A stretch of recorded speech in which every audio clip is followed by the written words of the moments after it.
తెలంగాణ ప్రభుత్వ ఉద్యోగులపై ఎటువంటి కక్ష సాధింపు చర్యలు ఉండవని, ఎవరైతే ప్రజాధనం దోపిడీ చేశారో, ప్రభుత్వ భూములు ఆక్రమించారో వాటన్నింటిపై సమీక్షలు చేస్తామని, సరిదిద్దుతామని తెలంగాణ రాష్ట్ర సమాచార, రెవెన్యూ, గృహ నిర్మాణ శాఖ మంత్రి పొంగులేటి శ్రీనివాసరెడ్డి అన్నారు. ఖమ్మం కలెక్టరేట్లో అధికారులతో ఆయన సమీక్ష సమావేశం నిర్వహించారు.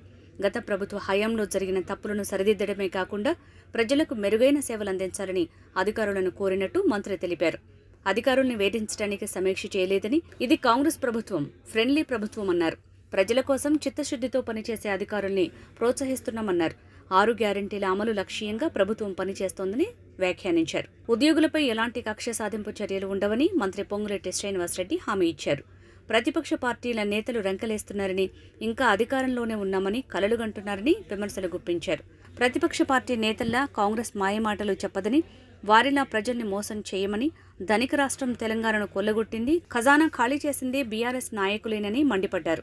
ఇది ఇందిరమ్మ రాజ్యమని, ప్రజారాజ్యమన్నారు మంత్రి పొంగులేటి. జర్నలిస్టులకు న్యాయం చేస్తామని హామీ ఇచ్చారు. సామాన్య ప్రజలకు అభివృద్ధి ఫలాలు అందించాలన్నదే కాంగ్రెస్ ప్రభుత్వ లక్ష్యమన్నారు. తెలంగాణలో ఇల్లు లేని వ్యక్తి ఉండకూడదన్నారు. బీఆర్ఎస్ ప్రభుత్వ హయాంలో జరిగిన ప్రాజెక్టుల నిర్మాణాలపై సిట్టింగ్ జడ్జితో విచారణ జరిపించబోతున్నామన్నారు. ధరణి పేరుతో జరిగిన దోపిడీని బట్టబయలు చేసి నష్టపోయిన ప్రతి ఒక్కరికి న్యాయం చేస్తామని మంత్రి పొంగులేటి స్పష్టం చేశారు. ప్రతిపక్ష నాయకులకి ఒక్కటే చెప్తున్నాను, మీరు సహకరించబోతే సహకరించకపోయారు, కానీ కారు కోతలు కుయ్యకండి, కొద్దిగా ఓపిక పట్టండి.